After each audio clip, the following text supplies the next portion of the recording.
Welcome to Second Chances with Christy Bell's podcast. I'm your host, Christy Bells. Enjoy our array of talented, open-hearted guests and their thoughtfully curated stories of second chances, life-changing choices, and new perspectives. We are here to empower you on second chances in your life.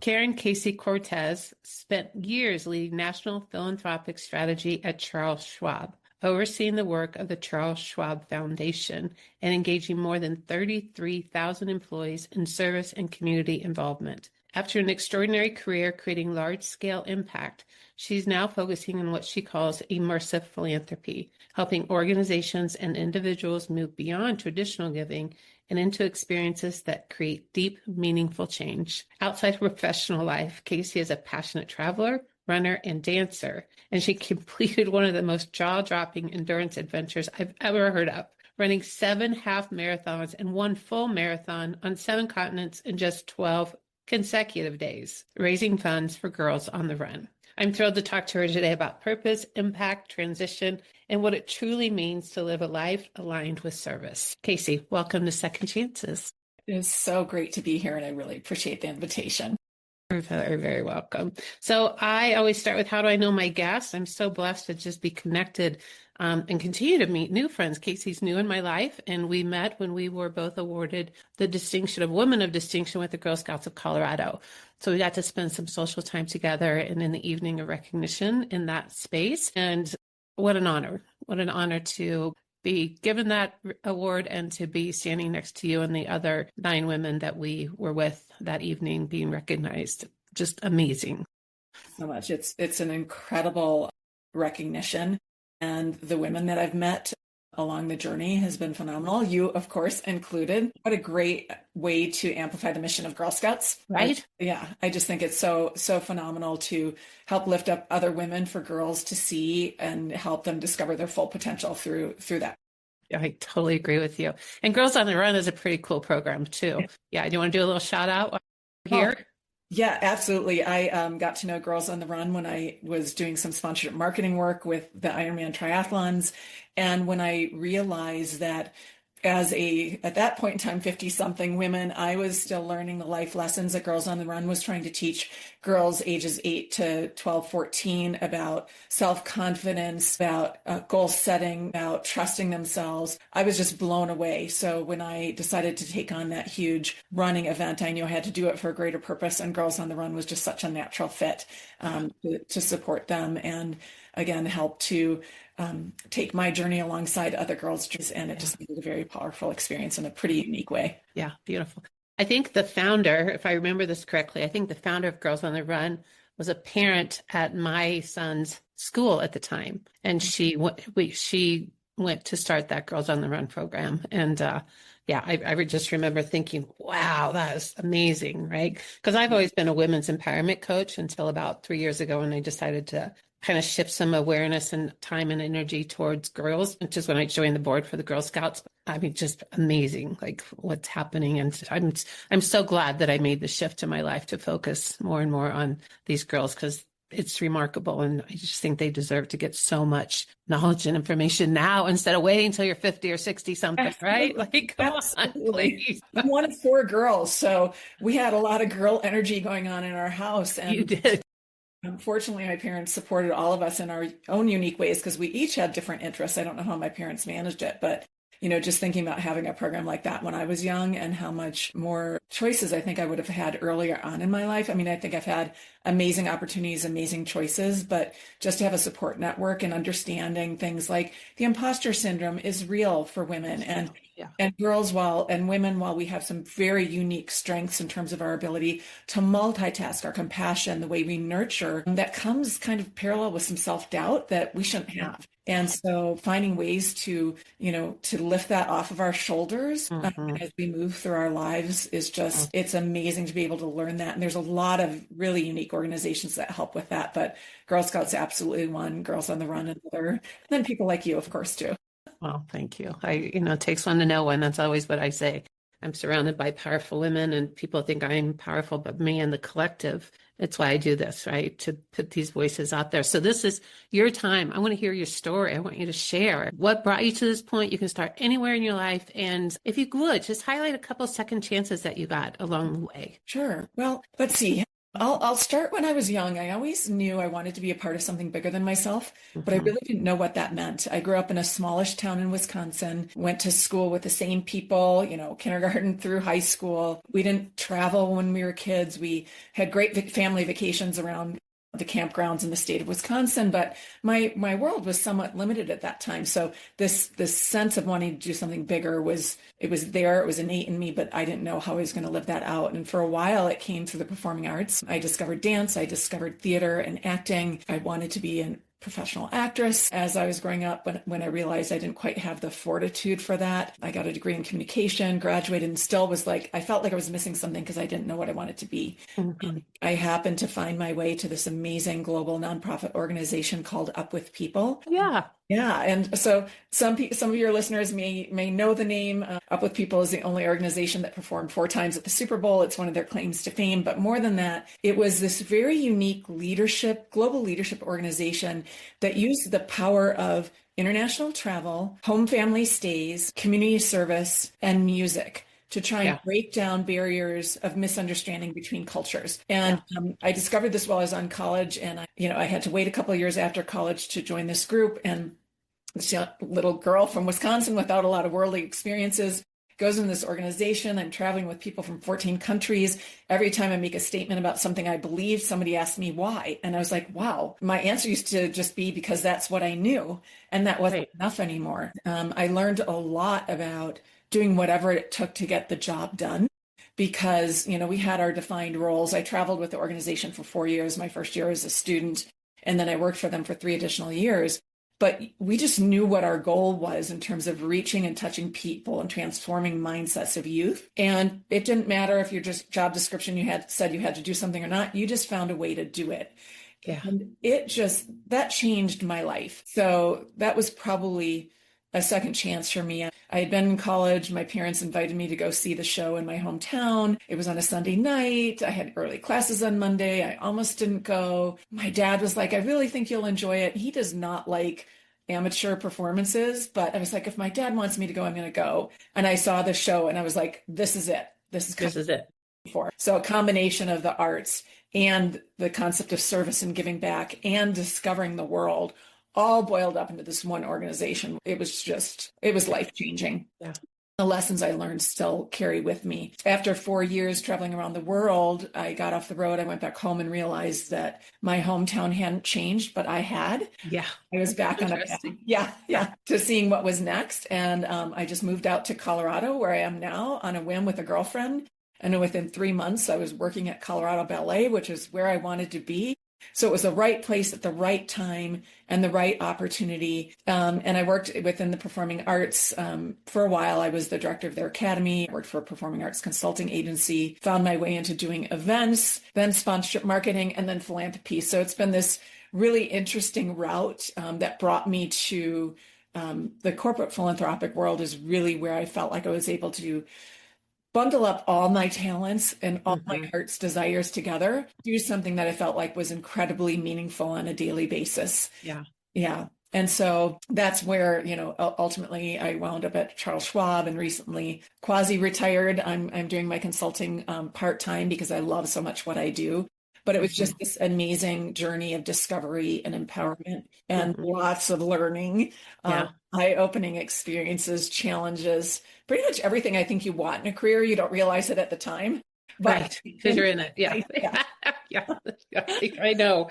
Yeah. It's so funny. So I just had a quick story. My early 20s, I was dating a guy and he, very smart business owner, and I was pretty young and naive, but he encouraged me to open a Charles Schwab account and taught me how to manage my money on my own without having to go to another financial planner. To this day, I'm like, oh, that was so cool. I still have some awareness of I can manage my money through this little brokerage all on my own. It made me laugh. And you were the second guest that I've had on my show that speaks about Up With People and the life-changing experience that they've had. Reverend David Goldberg Oh my was on gosh. my podcast. Yeah, a couple of years ago. He's a dear friend and I consult with him on stuff. But yeah, what an experience for young people to be able to do that Up Yeah. With People experience. It's just amazing. Yeah. Our Yeah. Charlie, we sent to the International Summer Village program. So he went away for a month with 12 different countries, all these different kids in a foreign country, and like immersed himself in at 12. I still feel Wow. guilty I did it, but I'm like, I think that every young person before they go off to college should spend a year in a third world country yeah, I because agree. it just reshapes the way we imagine ourselves and how we understand the way we move in the world and the Yeah. impact that we can make. You know, I've been very fortunate. International travel is one of my passions. I try to go to a new country every year, not just because it is exciting, but because it feeds my sense of adventure, but it keeps Right. me learning. Like I'm a firm believer of lifelong learning.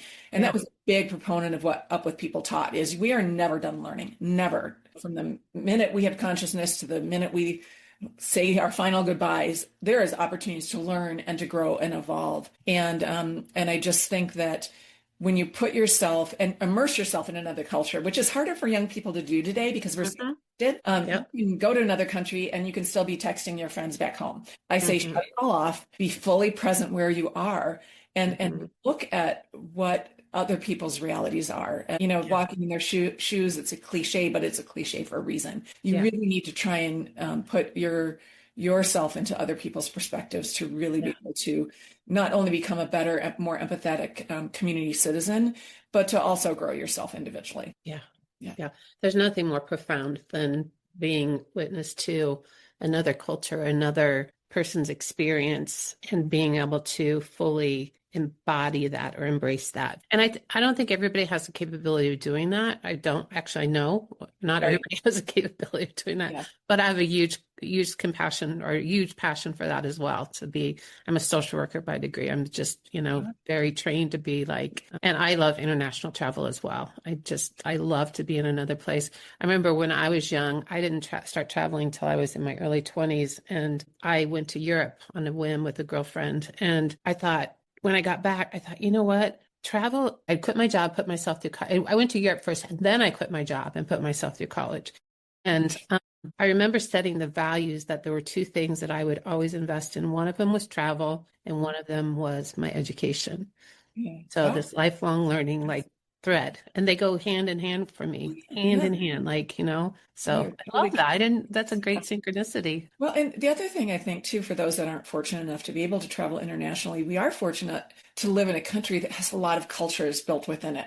So there That's are very ways true. within your own community that you can learn from others. And I can remember in high school volunteering, there was a Spanish center, a community center, Mhm. because we had a lot of Hispanic families. And my sister and I volunteered there. We read to kids, we helped them learn English, and we didn't Yeah, know what we were doing. We didn't have to have fancy degrees at that stage or that's right. be fluent in Spanish to help other people out. And that's probably one of the first times where I felt like my intercultural learning began. And it was in my hometown. Mhm. So, and I think that's another kind of second chance lesson I was reflecting on. Just a life lesson in general. It's to keep your eyes open for opportunities, especially the unscripted and unexpected ones. I think Love that.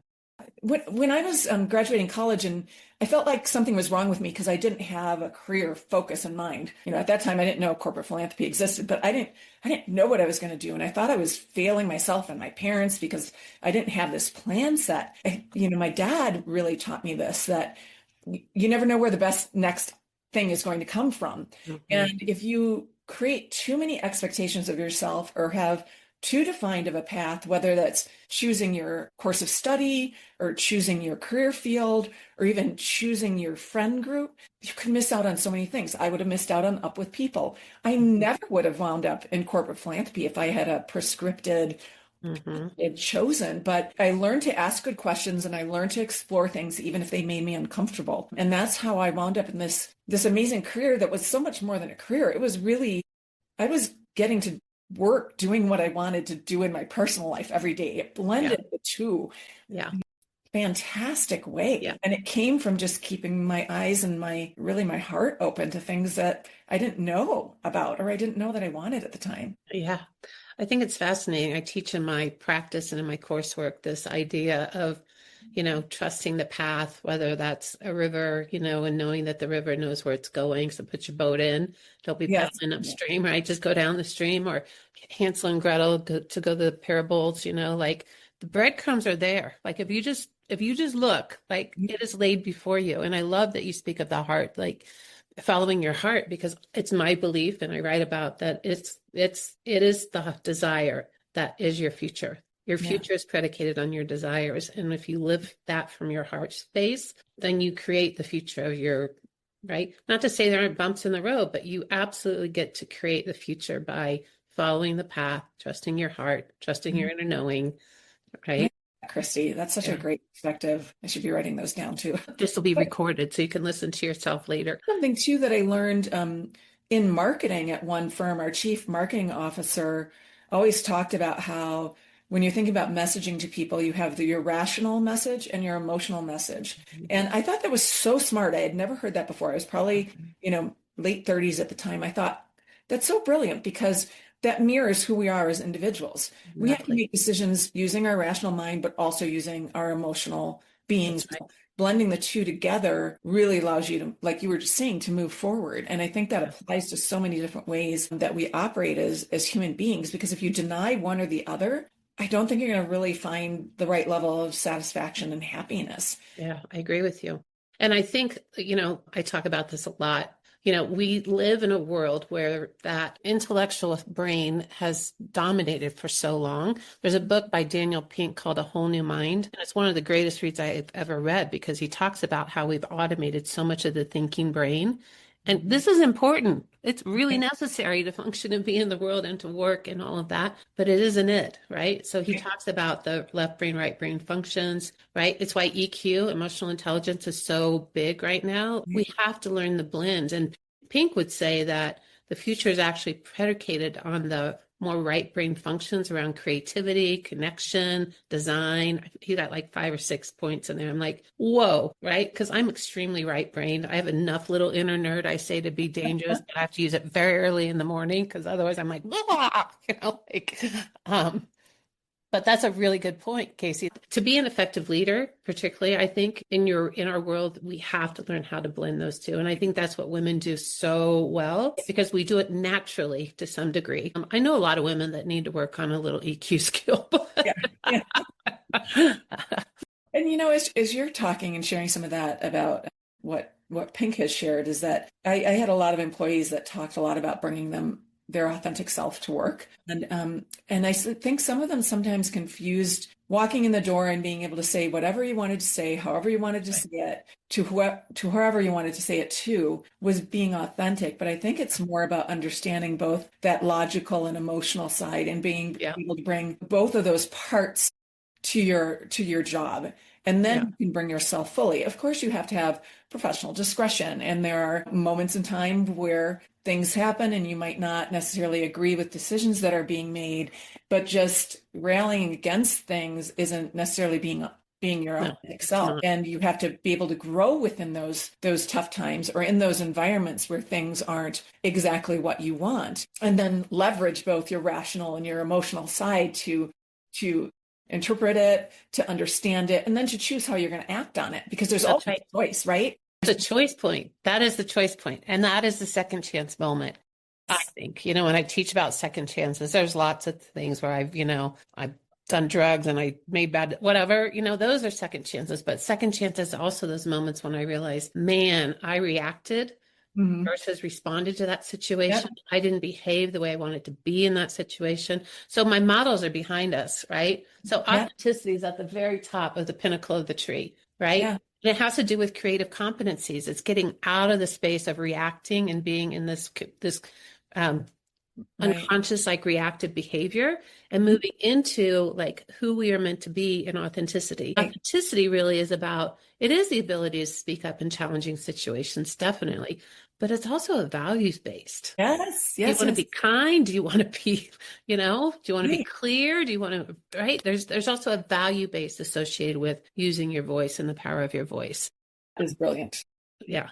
I'll give it to the leadership circle because that's the leadership circle work I've done with leaders. So yeah, but right on, Casey. Yeah. All right. I want to talk about philanthropy. My first, I have curious questions popping up. What was the funnest event or the most meaningful event you did when you were able to do corporate philanthropy with Charles Schwab? Oh, I know there's got to be a ton of so, them. okay, so I'm going to speak to one. This was during the pandemic, and we were given the opportunity by some of our senior leadership, some additional money and some additional brain trust, I guess, to think about developing our own personal finance program as opposed to just funding others.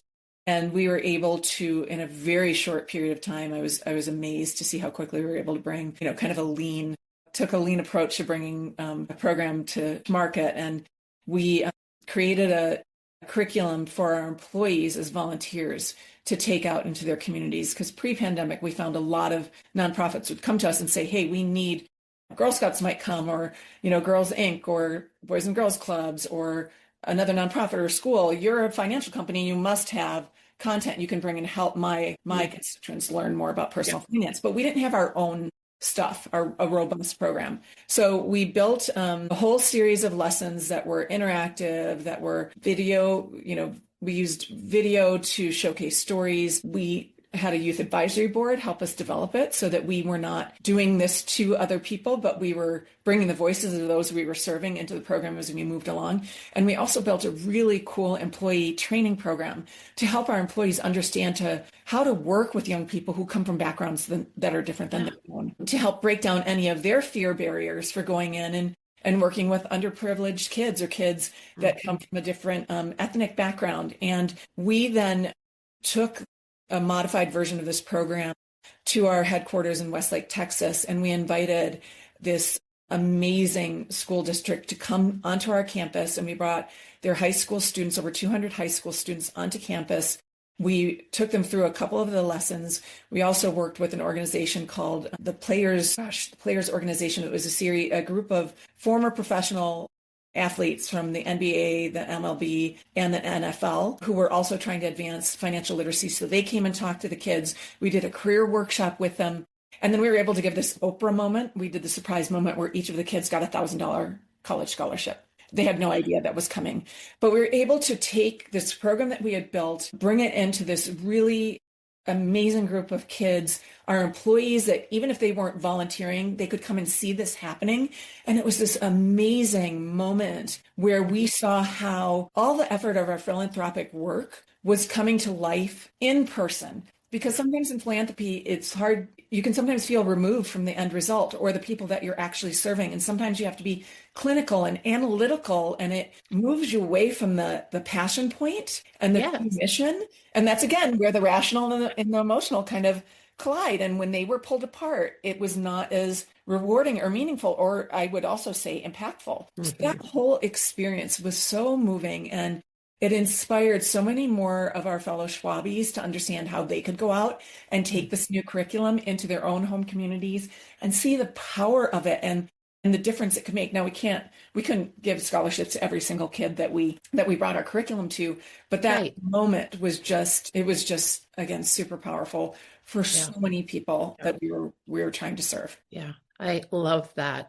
For me, this concept of financial literacy, as a social worker working with women with low incomes 20 years ago, it just blew my mind that they would write checks because they didn't realize you had to have money in the bank when you wrote a check. Like, the financial literacy is so important, and the tools to be able to do that. That is such a cool, amazing, and teaching young kids financial literacy skills. And we'll have a conversation offline. I have another idea that I'm of the many that I popcorn every day, but one's actually in the works. So I want to talk about financial literacy. Our son is in Chicago, and he's working for a huge financial organization in wealth management. And his passion, his value set is around financial literacy. And he's Oh, just got this, like, I mean, he's smart as, he's got the skill, and it's about financial. He wants people to understand finance, and he wants to help people do that. and what I learned, and I think a lot of my team also learned, is that when you're going out and working with community members, you also are learning a lot. So and that Hmm. was one of the premise areas of focus in our training program, is that this is not just a one-way street. We're not coming in to trying to save the world. We're coming in trying to share our knowledge and our stories with other people to help them apply it to their lives. And one thing that I learned right away is that some of the lower income people that we were working with, they're the best budgeters that I've ever seen in my life, Oh because my God. challenge to like choose needs over needs, and they know how to think about their money, but giving them the chance to think about it beyond the immediate moment. I think That's that's right. financial literacy, and understanding that.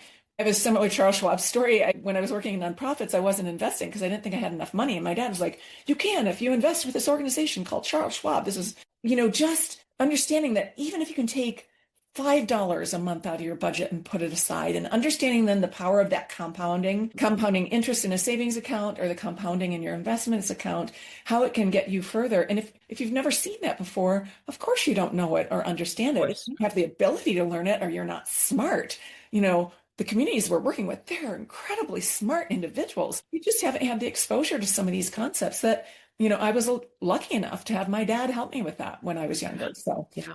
yeah, Yeah. and the two-way street of philanthropy is something else that I just love. Yeah. Yeah. Well, let's talk about what your consulting is now. Immersive philanthropy. And what is that actually in practice?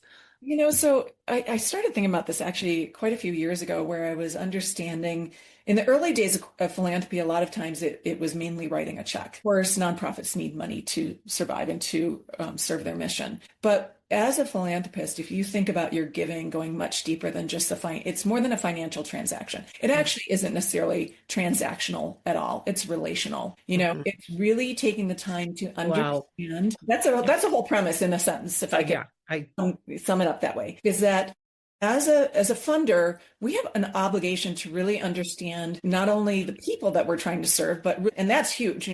Where are they coming from? What are their lived experiences? What are their situations? And then what kind of systemic change can we maybe make to help them thrive? But we also have to understand the ecosystem that we're working within. So when you mhm. think about the personal finance world, it takes so many people to make systemic changes. It's not just the funders, but it's the people who's creating the content. It's the people who are delivering it. That's the teachers and the youth development professionals. It's the researchers who's saying what is working and what isn't working. Mhm. And it's the people then who are taking those research concepts and helping practitioners put them into action. Mhm. So we have to understand all the players. It's the government agencies, all the federal programs that are helping assist people with their financial needs, understanding how the whole ecosystem works, how we can work together, because no one organization can do it by themselves. Mhm. So as a philanthropist, if I'm just going to give my money and I'm going to create my programs and I'm going to serve my people and that's it, you're missing out on really serving your constituents fully, because you should be able to advise them where else do they need to go or what other resources Right. are available to them, because I'm not going to be able to do it all. And then understanding what part of the ecosystem am I operating in? Where can I put my effort where I have enough money and enough talent and enough resources to do it well? And then let the other experts in the other parts of the ecosystem do what they do well. And then if you are lucky enough to work within a larger organization, how do you bring your people resources to bear? A lot of people talk about time, talent, treasure. I don't like those terms because, again, to me that sounds a little bit more transactional. I'd rather talk about people, passion, and purpose as opposed to the three T's. I'd change it to three P's and help the people that are volunteering with you understand the real need. So we would, like, if we were taking employees in to go paint a room at a Boys and Girls Clubs, we talk that this isn't just about making a space pretty, but it's talking about helping people feel valued. If you Mhm. walk into a room, think about it. You walk into a doctor's office and it's kind of, sketchy and paint is chipping and posters are falling off the wall and, it's drab and it smells. You're not going to feel like you're in a quality place. You're going to Right. maybe wonder if it's a place that's going to respect you as a patient. Same thing when you're in a room with kids. Like, the physical presence of a room can make a difference into how people feel respected when they walk into a space. That's why cleanup projects work. So we would talk to our people to help them understand this isn't about painting walls. This is about creating a space where people can feel comfortable and respected and allow them to go and dream big. And then we'd always like bring a leader from the organization in to talk about what are they really trying to do. So we were maybe taking care of a small piece of it, but we were doing something much bigger and being a part of this bigger system of change and helping our employees to understand how to be change agents. So again, not just walk in, do a project and go home. Right. Learn about the organization, understand the people, take your passion, understand the purpose of what you're doing, and then you can make real change. Yeah. Yeah. I love that word ecosystem, right? Mm-hmm. I love your 3 Ps, people, passion, and purpose. Yeah. And, philanthropy is not transactional, it's relational. Mm-hmm. Those are really, really brilliant points. And I just, my insides are just jumping up and down, like, yes, yes, yes, because we've just lived. I mean, I've run nonprofits. I've been in the nonprofit sector for a long time. And I think that if people could really understand what you're talking about, the ecosystem, the relationships, yeah, it's, what word do I want? It's secular, right? It's not just here's your check. It's secular. And I think that's where nonprofits and other organizations sometimes get in trouble, is they think that it's just a transaction. They just need the check. They just need the table. They just need, no, they don't. It takes time to do it the right way. And I would encourage any company that's investing in philanthropy to give their philanthropic team enough space. Oftentimes it's time, because a lot of times your philanthropic people, they're doing that as part of another job. But to be able to do it and do it well and to make change that's going to last a long time, it takes time, and you have to be able to focus, and you have to have the right resources behind you. And then, that's going to actually serve the company better if they're doing it the right way, because people will respect that company for a lot longer period of time because it's being done well. So that's my little plug for any corporate philanthropists out there that are listening. Give your people the money they need and the staff they need to do it right. Yes. And then talk to Casey about really how to do it right. Where did the idea come from to run 7 continents in 12 days? That's crazy. I said that because I had just started doing half marathons about 5 years before this, and just had done this amazing race with my mom and my sister. My mom was 74, and we did the Great Wall of China half marathon together. It was her first half marathon. This is where I get some of my adventurous spirit from my mom. She's an amazing woman. We all love to travel. It was right after, I think, my 50th birthday, maybe. So I wanted to do something big to celebrate. And I'm like, the way I celebrate is going out and doing things in a big way. So we had done that. And then I was talking with a friend of mine who had done like a marathon in every state over the course of multiple years, ran into him at a race, and he's like, oh, I have another exciting race for you to do. And I'm like, oh, what? And he's like, the 777 Quest. And he told me we were attempting to do a race on every continent in 7 consecutive days. And I was like, are you effing crazy? It was the first thing out of my mouth. I'm like, I don't even like to run that much. I did 2 half marathons in a year once, and it almost killed me. There's no way. And then I'm like, well, and how much does it cost you? And he's like, oh, I thought he said $50,000. And I was like, oh, that's just way out of my league. And I kind of blew it off. And then I was talking to another friend of mine, and I said, $50,000 is just too much. He's like, no, it was 15,000. I was like, oh, well, that's a bargain then. And that's kind of one of the psychological elements we talk a lot about in financial literacy. It's anchoring. So the first number you hear becomes your norm. And that was a perfect example of anchoring. I thought it was 50,000. Then I heard 15, and I thought, that's cheap. And then I started thinking about it, and I was like, this could be kind of cool. And why would I not do it? And the only reason I was thinking about not doing it was because I knew I would probably be one of the slowest runners. And I do not like to be the worst at anything that competitive myself. And I'm learning to let go of that over time. So I was like, you know what, this weekend, if I can go out and over the course of 4 days, if I can run 25 miles total without hurting myself, then I'm going to sign up to do it. So I did. I went out, I did my 25 miles. I went to sign up for the race. And this was actually just 3 months before the race was going to happen. I know. Then was like, I don't know if we can get you on all the flights, so I don't know if you're going to be able to join us. And then I was like, oh my God, I have to go. I have to do this now. And so he was able to get me on the flights, and I had 3 months to train and, 3 months to fundraise. And and then I started a blog called Crazy Girl Runs, because Crazy Girl Runs. The person I talked to was like, are you crazy? And I'm like, yeah, you got Crazy Girl Runs. I love that. So that's my handle on Instagram, I think, still, because You had to be a little bit crazy. And gosh, I learned so many amazing life lessons along the way through that race, and things I'm still putting into practice today. It takes more strength to ask for help than to try and do it on your own. One Mm, lesson, like I shared that with some of the girls and Girls on the Run, as women, sometimes we feel like we're weak if we ask for help. right. Strength to ask for help than it does to not. So That's true. some other That's amazing true. things. Yeah. I love that story. Wow.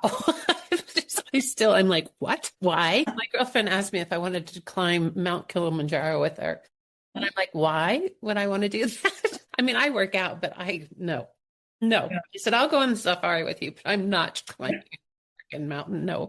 All right, let me ask you, just to wrap us up here a little bit, what gives you hope about the future of girls and women in leadership and philanthropy? What gives you hope? Oh my gosh. I think my nieces give me hope when I think about some of my people directly in my life.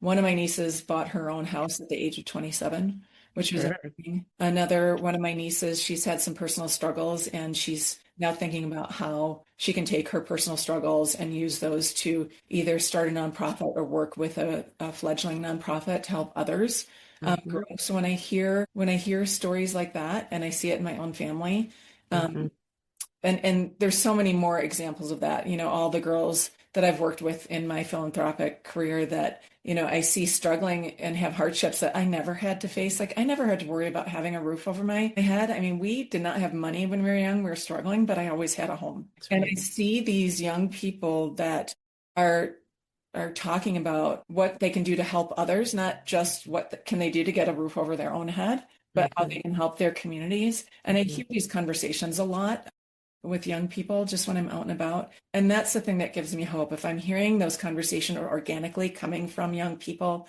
that gives me hope for our Hmm. future. And it gives me hope that, because I think some people, especially our generation, maybe the next generation, forget that we are communal beings. At the root of our species, we are community beings. And we That's have right. become such an individually centric world in our country.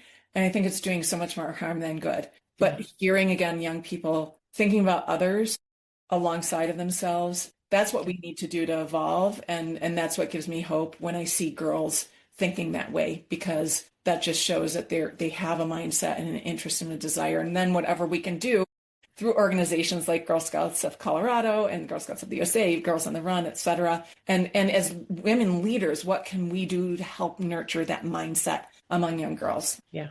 Yeah. I love that. So powerful. All right, we're going to take just a quick break. We're going to come back and we're going to end with rapid fire questions, okay? Okay. Let me ask you something. Have you ever noticed how the same patterns keep showing up in your life, your work, or even your relationships? That's exactly why I created Uproot. Uproot is a transformational framework that helps you uncover the unconscious patterns running your life, reconnects you with your authentic self, and intentionally creates what comes next. For years, I've taught this work in coaching, leadership programs, and workshops. And now, for the first time, Uproot is becoming an evergreen online course you can take anytime. If you're ready for a real shift, not just another inspirational idea, join the waitlist now at christybells.com/uproot. Your next chapter starts with awareness. Welcome back, Casey. Oh my God, I knew I loved you from the time I met you and we chatted a little bit. And your sister, I loved your sister too at the event. Anyway, I'm just so delighted to get to know you, and I would love the opportunity to have another conversation at some time off air and just to chat about things that have popped up in my brain as we've chatted here. But I always like to end with something I call rapid fire questions, just to Okay. lay out the pattern. So what is one word that would describe your life right now? Overfilled. Overfilled, yeah. If you had to give yourself a pep talk in 5 words or less, what would it be? Don't let doubt succeed. Ooh, that's a good one. What's one daily ritual that helps you feel grounded? Taking my dog out for his walk Mhm. makes me laugh every morning and Yeah, starts my day with joy. yeah. Who in your life has taught you the most about second chances? Oh my gosh, that's such a hard one. I think I'd say my dad. Yeah. He went to school nights for 10 years to get his college degree while he had four girls at home. He modeled how to do the hard work to evolve your life. Yeah. Wow, beautiful. What's one book that changed your worldview? The Power of One. Ooh. Even though it's a novel, it followed the path of a young boy in Africa who had the world just against him. And he just found this amazing pathway. I haven't read it in a long time, so that just reminded me I need to reread it. It's on my bookshelf. I still like physical books, even though I read on my Kindle. Yeah. You should see my office is a disaster because I can't get rid of a book. All right. One cause closest to your heart right now. One cause closest to your heart. Girl Scouts. Yeah. Yeah. Good organization. Yeah. Thank you so much. I really just have enjoyed my time, and you certainly belong in this group of powerful women that I've been interviewing and talking to. And I just am honored that you took the time and put your voice into what is collectively needed for people to hear, because they're listening, and I can't wait for them to listen to you. So thank you again. Before we wrap up, tell me or tell the audience how they can find you or learn more about you or the things that you're passionate about. So I'm on LinkedIn. It's Karen-Casey Cortese. So I'm starting to do a little bit more posting there. So people can feel free to find me there and reach out either in a chat. I love sharing what I do, and I love helping others evolve in their own quest for their personal passions too. Beautiful. Again, thank you. Thank you. It's been a pleasure. Blessings. Take care. Bye. It is the joy of my life to showcase the voices of people and the messy details of life's journey. As you have experienced, my guests are thriving with purpose and style, but that does not mean that their life is easy and without challenges. I've dedicated my life to you and your journey. Thank you for listening to Second Chances with Christy Bells. Please subscribe and learn more at christybells.com/second chances.